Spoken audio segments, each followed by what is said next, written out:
আমি এখানে আসার পরে আমার লোকজনের উপর হামলা করছে, যারা সিএনজি স্ট্যান্ডে সাদাবাজি করে, যারা প্রতিটি দোকান থেকে সাদাবাজি করে, যারা গরিব কৃষকদের ধান কেটে নিয়ে গিয়েছে, তারা আমাদের উপর হামলা করার জন্য তারা এখানে এসেছে। আমি এই জায়গায় এসে আমি এখানে একটা বসেছি, আমার সাথে মানুষজন বসছে, যারা মানুষজন তাদেরকে তাড়া দিয়েছে, তারা এখন পাঠিয়েছে।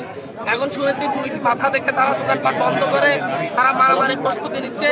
আমি এখানে বসে আছি, বসে থাকবো এখান থেকে যতক্ষণ পর্যন্ত না এই সাদাবাজ গুলাকে ধরা হবে।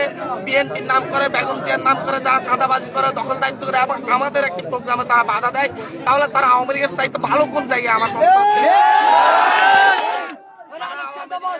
তারা আওয়ামী লীগের চাইতে ভালো কোন জায়গায় যে অন্য কাউকে তারা প্রোগ্রাম করতে দিবে না, বাধা দিবে,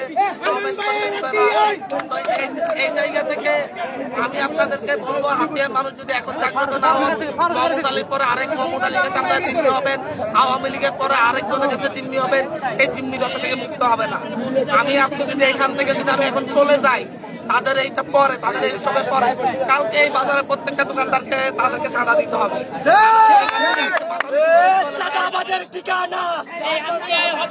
যদি আজকে এখান থেকে এই পর্যায়ে চলে যায়, তাহলে আগামীকাল থেকে গরিব মানুষের ধান কেটে তারা নিয়ে যাবে, কৃষকদের ধান কেটে তারা নিয়ে যাবে, তারা মানুষের বাড়িতে বাড়িতে হামলা করবে, দোকানপাটে হামলা করবে। আমি সেটা দিতে পারি, আমি এর বিরুদ্ধে অবস্থান নিয়েছি, আমি বসেছি। আমি আর মানুষজন আমার ভাষা আসলে এই এলাকা সাদাবাদ সবাই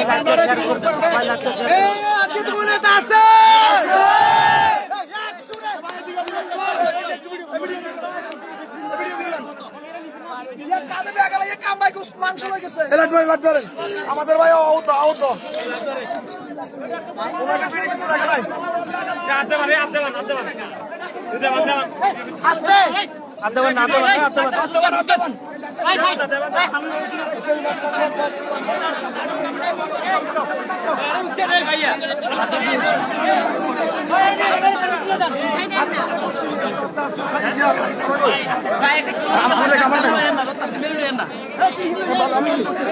আমরা শান্তিপূর্ণ একটা সমাবেশ আমরা কর্মসূচি করতেছি, হঠাৎ করে বিভিন্ন দোষরের আওয়ামী লীগের দোষরা বিভিন্ন দোষরা এগিয়ে স্লোগান দিচ্ছে। আমি বিগত মোহাম্মদ আলীর বিরুদ্ধে 6 বছর অফেন স্লোগান দিয়েছি এবং ইয়ে করছি। হঠাৎ করে আমাকে এসে লাল গেঞ্জি একটা আমাকে ফেলছে।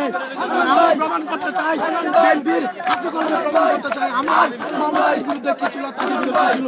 দীর্ঘ 6 বছর আমি মোহাম্মদ আলীর বিরুদ্ধে রাজনীতি করেছি, আজকে আমাদের গণসংযোগ অতিরিক্ত হামলা করছে। এই হামলাকারীদেরকে অ্যারেস্ট করার জন্য আমরা